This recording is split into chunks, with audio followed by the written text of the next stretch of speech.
जो plane crash हुआ, जरा आप उसकी उम्र देखिए। लोग कह रहे हैं ना कि भाई अरे पुराना प्लेन था इसलिए गिर गया होगा।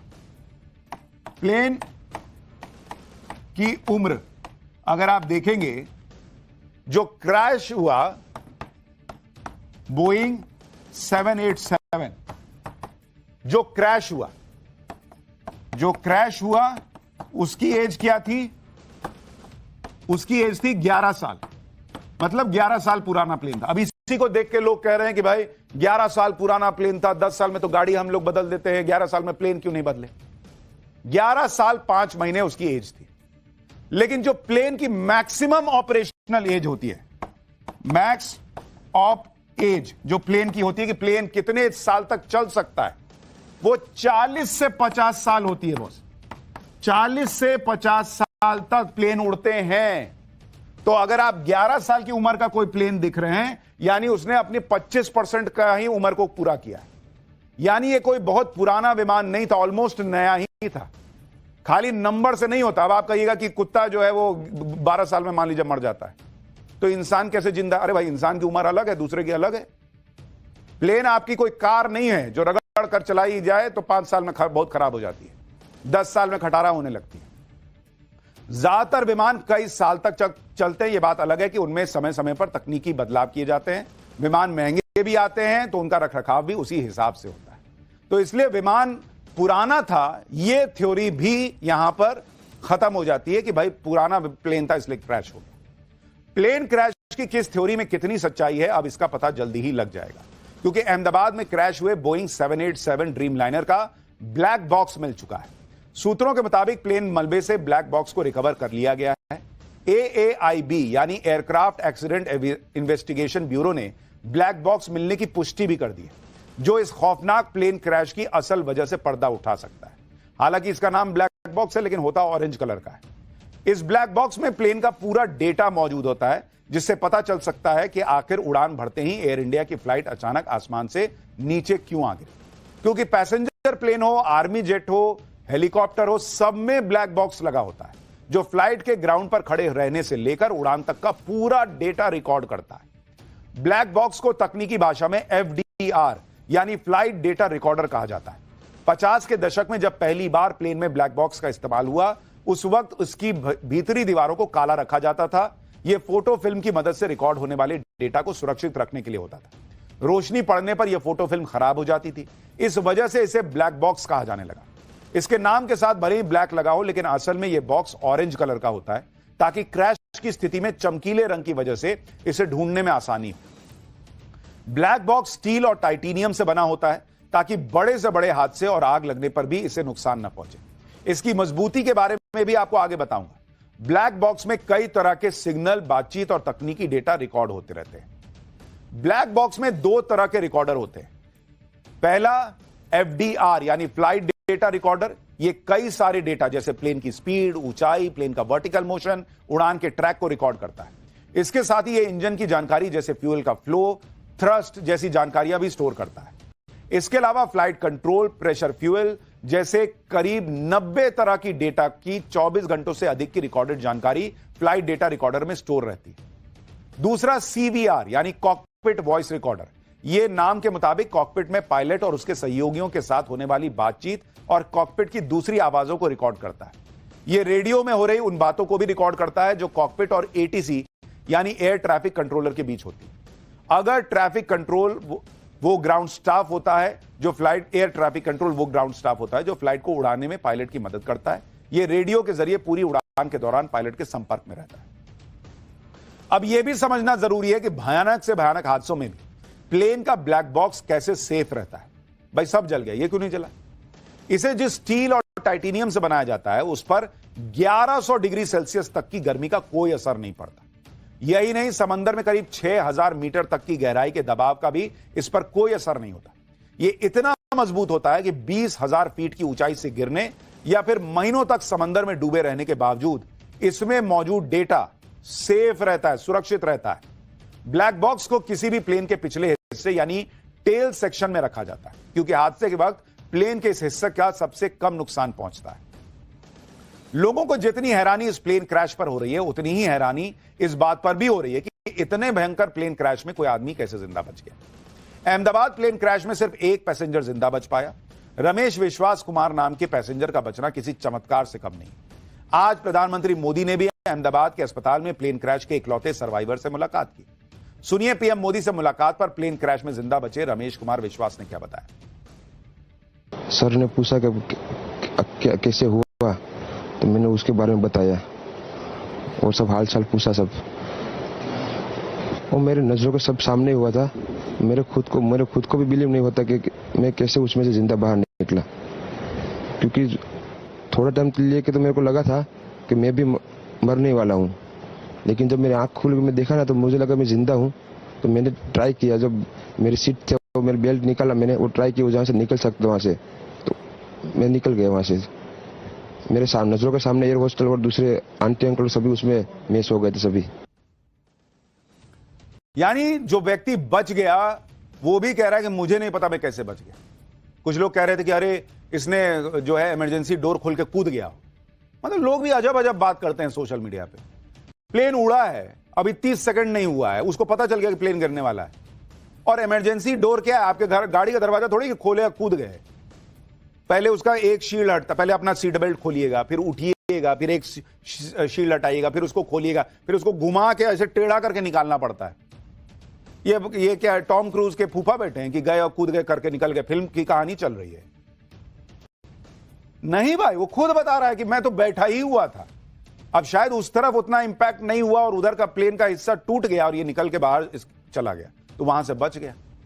इतने भयंकर हादसे में रमेश विश्वास कुमार कैसे जिंदा बचे, ये हमने आपको बताया था कि रमेश विश्वास कुमार की सीट 11A थी, जो प्लेन के इमरजेंसी गेट के पास थी। ये देखिए, एविएशन एक्सपर्ट भी कहते हैं कि इमरजेंसी गेट के पास की सीट सबसे सुरक्षित होती है। इमरजेंसी गेट के पास सीट होने की वजह से रमेश की जान बच गई। हालांकि रमेश विश्वास को अभी तक खुद यकीन नहीं हो पा रहा कि वो इतने भयानक हादसे में जिंदा बचे। अच्छा, एक चीज और देखिए, अब ये नहीं है कि कल से एकदम मारामारी कर दीजिएगा कि भाई मैं तो इमरजेंसी डोर के पास वाली सीट मिलेगी तो ट्रैवल करूंगा, तो नहीं करूंगा। इमरजेंसी डोर के पास भी और लोग भी बैठे थे, उसमें से सिर्फ रमेश जी बचे। तो सिर्फ उस डोर के पास बैठ जाने से आप बच जाएंगे, ये कोई गारंटी नहीं है। इसीलिए इसको चमत्कार कहा जा रहा है कि वो बच गए। लेकिन आप सुनिए वो खुद क्या बता रहे हैं। मैं जो साइड पे था ना, वो साइड हॉस्टल पे नहीं लैंड हुई थी। हॉस्टल के जो ग्राउंड फ्लोर है ना, जैसे नीचे, वहां लैंड हुई थी। तो मुझे दूसरे के बारे में मेरे को पता नहीं, लेकिन मैं जहाँ लैंड हुआ था ना, वो नीचे की साइड थी। तो जब वहां थोड़ा पेस भी था प्लेन के जब बाहर, तो जब जैसे मेरा डोर टूटा ना सब, तो मैंने देखा ना जब सामने कि थोड़ा इधर पेस है, मैं ट्राई कर सकता हूँ निकलने के लिए। तो मैंने ट्राई किया निकलने के लिए, तो फिर मैं निकल गया उधर, क्योंकि अपोजिट साइड पे था ना, वो बिल्डिंग का होता ना दीवार, तो उधर से कोई शायद नहीं निकल सका होगा, क्योंकि उधर पूरा उधर ही क्रैश हुआ था। मैं जो जहाँ था वहाँ ही थोड़ा पेस था। फिर भी मेरे पता नहीं मैं कैसे बचा हूँ, क्योंकि मेरे नजर के सामने ही सब दो एयर होस्टल वो अंकल आंटी सब उधर ही सब। आप सुन रहे हैं, वो खुद कह रहा है मुझे भी नहीं पता मैं कैसे बचाऊं, क्योंकि मेरे सामने सब जल के मर रहे थे। प्लेन के अंदर से जिंदा बचे शख्स की कहानी सबको हैरान कर रही। वहीं कुछ ऐसे भी भाग्यशाली पैसेंजर हैं जो टिकट होने के बाद भी इस प्लेन में चढ़ नहीं पाए और इसलिए बच गए। भूमि चौहान ऐसी ही लकी पैसेंजर है। भूमि को कल अहमदाबाद से लंदन जाने वाली फ्लाइट पकड़नी थी, लेकिन वो ट्रैफिक जैम में फंस गई। जैम की वजह से एयरपोर्ट पर 10 मिनट देर से पहुंची। तब तक प्लेन के लिए चेक इन बंद हो चुका था। भूमि ने हाथ पैर जोड़े, लेकिन प्लेन के अंदर नहीं जा पाई। आप सोचिए इन्होंने इस वक्त कितना कोसा होगा स्टाफ को कि 10 मिनट तो लेट हुई हूं, क्या होगा अगर मैं चली जाऊंगी, ये वो पूरी बहसा बहसी हुई होगी या कुछ तो झड़प हुई होगी। आज उनको लग रहा होगा कि बाप रे बाप, जिन्होंने जिन स्टाफ ने मुझे अंदर नहीं जाने दिया वो उनको भगवान की तरह दिख रहा होगा। वो मजबूरी में वापस लौटी और आज भूमि और उनके परिवार वाले इस बात से खुश हैं कि नहीं लौटती तो आज वो भी नहीं बचती। इस बात का दुख भी है कि इतने सारे लोगों को अपनी जान गंवानी पड़ी। सुनिए भूमि ने क्या बताया। लंदन जा रही थी और मेरी फ्लाइट का टाइम था 1:10 का, तो हमें पहुंचते थोड़ा 12:20 हो चुकी थी और 12:10 को एयर इंडिया वालों ने चेक इन और सब कुछ करना बंद कर दिया था। मैं वहां पे चेक इन के गेट पे पहुंचने के बाद मैंने उनसे रिक्वेस्ट भी किया कि अभी 10 मिनट ही थोड़ा लेट हुआ है, तो मुझे जाने दो, जो भी इमिग्रेशन और वो होगा मैं फटाफट से सब क्लियर कर दूंगी। लेकिन उन्होंने और वो उनकी सीनियर स्टाफ भी आए थे, उन सबसे मैंने रिक्वेस्ट की, लेकिन वो तीनों जन ने मुझे वापस ही भेज दिया कि नहीं मैडम, अभी 10 मिनट की आपकी लेट की वजह से हम लोग को और 15 मिनट लेट हो सकता है। तो फिर इसलिए मुझे रिटर्न होना पड़ा था। हालांकि बाकी लोग इतने लकी नहीं थे और यह प्लेन क्रैश इन लोगों के परिवारों के लिए बहुत बड़ी ट्रेजेडी बनकर आया। प्लेन क्रैश में जो लोग मारे गए उनमें गुजरात के पूर्व मुख्यमंत्री विजय रूपाणी भी थे। विजय रूपाणी ने पीएम मोदी के साथ सालों साल गुजरात में काम किया था। पीएम को यकीन ही नहीं हो रहा है कि विजय रूपाणी अब इस दुनिया में नहीं है। विजय रूपाणी के परिवार से प्रधानमंत्री ने आज मुलाकात की, उन्हें हिम्मत दी। पीएम मोदी ने कहा कि विजय भाई रूपाणी जी के परिवार से मिला, यह अकल्पनीय है कि विजय भाई हमारे बीच नहीं, मैं उन्हें दशकों से जानता हूं।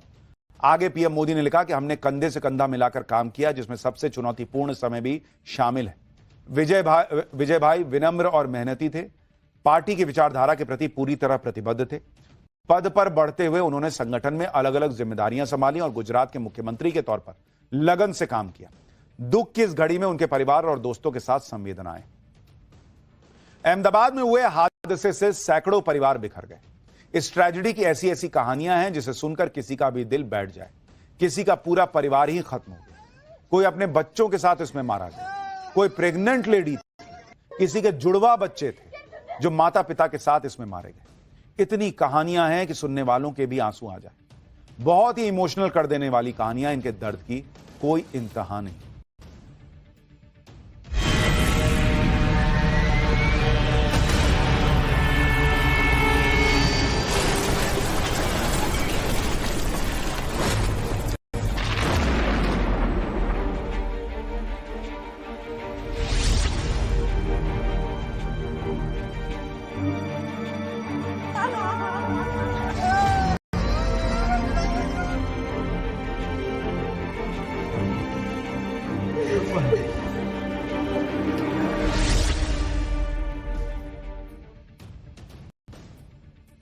अहमदाबाद में जो हादसा हुआ उसमें 1 मिनट से भी कम का वक्त लगा। लोगों को चीखने तक का मौका नहीं मिला। लेकिन हादसे के बाद जो लोग पीछे छूट गए, उनकी चीखें, उनका दर्द अब हमेशा के लिए। बड़ोदरा के रहने वाले भाविक माहेश्वरी के घर में मातम पसरा हुआ। भाविक के पिता और दादा का रो रो कर बुरा हाल। पिता की हालत देखकर तो मोहल्ले के लोगों की हिम्मत नहीं हो रही कि सांत्वना देने भी जाएं तो कैसे। भाविक के दादा को अपने पोते को याद कर करके वो इतना रो रहे हैं कि उनकी तबीयत को लेकर लोग परेशान हो जाते हैं। भाविक माहेश्वरी की उम्र 25 साल थी। सोचिए, जिस घर में 3 पीढ़ियां हो, ये है भाविक, उसमें सबसे छोटा बच्चा चला जाए तो दादा पर, पिता पर क्या बीतेगी। भाविक की कहानी सुनेंगे तो आप भी भावुक हो जाएंगे। भाविक लंदन में रहकर पढ़ाई कर रहे थे। कोर्ट मैरिज करने ही बड़ोदरा आए थे। उन्हें 2 दिन पहले ही कोर्ट में उन्होंने शादी की थी, 2 दिन पहले, और शादी के बाद अकेले ही लंदन जा रहे थे। भाविक का इस दिवाली में धूमधाम से शादी का प्रोग्राम फिक्स था। भाविक ने शादी के बाद पत्नी के साथ लंदन में बसने का प्लान भी बनाया था। लेकिन ना तो दिवाली आई और ना इस घर में मुझे लगता नहीं कि दिवाली बन पाएगी। सोचिए, भाविक से जिसकी शादी हुई थी उसके ऊपर क्या बीत रही होगी। 2 दिन पहले कोर्ट मैरिज हुई। राजस्थान के बालोतरा के रहने वाली खुशबू की कहानी भी रुला देने वाली। तस्वीरों में खुशबू अपने पिता के साथ बेहद खुश दिखाई दे रही है। खुशी इस बात की थी कि वो लंदन में अपने पति के पास जा रही थी। खुशबू के पति लंदन में डॉक्टर हैं और दोनों की शादी 4 महीने पहले, अभी 4 महीने पहले, इसी 18 जनवरी को हुई थी। इसी के बाद से परिवार में खुशी का माहौल था। खुशबू पहली बार अपने पति के पास लंदन जा रही थी। ऐसे में जाने से पहले उनके घर में भी खुशियां थी। यह वीडियो उन्होंने घर से एयरपोर्ट के लिए रवाना होते वक्त रिकॉर्ड किया था। इस वीडियो में खुशबू, सोचिएगा इस बारे में, लेकिन अंदर से तो पाकिस्तान भी हिला हुआ है। पाठशाला में अब अगला चैप्टर जिसमें आपको बताऊंगा फिर धमाके पर धमाका। कल रात ऐसा क्या हुआ कि पाकिस्तान और मुनीर की नींद उड़ गई है।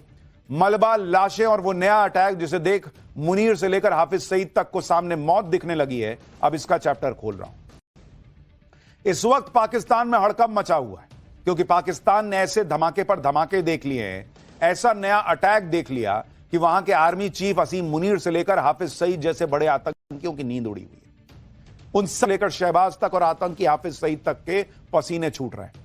इजराइल ने ईरान पर अटैक को नाम दिया है ऑपरेशन राइजिंग लायन, जो पाकिस्तान को भारत के ऑपरेशन सिंदूर की याद दिला रहा है। क्योंकि आप देखिए कि ऑपरेशन सिंदूर और ऑपरेशन राइजिंग लायन दोनों ऑपरेशन का मकसद एक ही था, दुश्मन की जमीन पर जाकर उसके सैन्य और आतंकी इकोसिस्टम को उखाड़ फेंकना। जिस तरह भारत ने सैटेलाइट और इंटेलिजेंस को टारगेट वेरीफाई किए, उसी तरह इजराइल ने भी अपने इंटेलिजेंस नेटवर्क के जरिए ईरान में टारगेट्स आइडेंटिफाई किए। ऑपरेशन सिंदूर और ऑपरेशन राइजिंग लायन में स्ट्राइक करने का तरीका भी सेम टू सेम था। यह हमले इतनी सटीकता के साथ किए गए कि टारगेट के अलावा किसी चीज को कोई नुकसान नहीं पहुंचा। नरेंद्र मोदी ने कहा था कि भारत की लड़ाई पाकिस्तान में आतंकवाद और परमाणु खतरे से है। इजराइल ने भी कहा है कि उसकी दुश्मनी ईरान के आम लोगों से नहीं है। यानी बहुत कुछ ऐसा है जो ऑपरेशन सिंदूर से मैच खाता है और इसलिए पाकिस्तान कल रात से तनाव में है। ऑपरेशन सिंदूर और ऑपरेशन राइजिंग लायन में एक अंतर भी है। भारत ने 200 किलोमीटर अंदर पाकिस्तान में घुसकर टारगेट हिट किए, लेकिन इजराइल ने 200 फाइटर्स में ये न्यूक्लियर वेपन लेके बैठा हुआ है। अब पूरा टेररिस्तान है, हम कैसे छोड़ें? तुम मारोगे, हम भी मारेंगे इसको। पाकिस्तान को लग रहा है कि कहीं असीम मुनीर का नंबर तो नहीं आ जाएगा। अला है। अब शहबाज शरीफ और असीम मुनीर को समझ में नहीं आ रहा कि क्या करें भाई। मुस्लिम देश ईरान के साथ जाके खड़े हो जाएं सटके, या ट्रंप की गोदी में चढ़े रहें और भारत से बचने का प्रयास करें। अब पाकिस्तान को समझ में आ रहा होगा कि ट्रंप पे भरोसा करना कितना खतरनाक है, इसलिए मुनीर डरा हुआ है। तो सोए सोए में ऊपर भेज दिया कि क्या करोगे, उठ के फालतू का काम करोगे तो जाओ ऊपरे जाओ। अंदाजा लगाइए कि इजराइल की सटीक मारक क्षमता और सैन्य तैयारी कितनी जबरदस्त रही हो। इजराइल की स्ट्राइक में ईरान के 20 टॉप कमांडर और 6 परमाणु वैज्ञानिकों के मारे जाने की खबर है।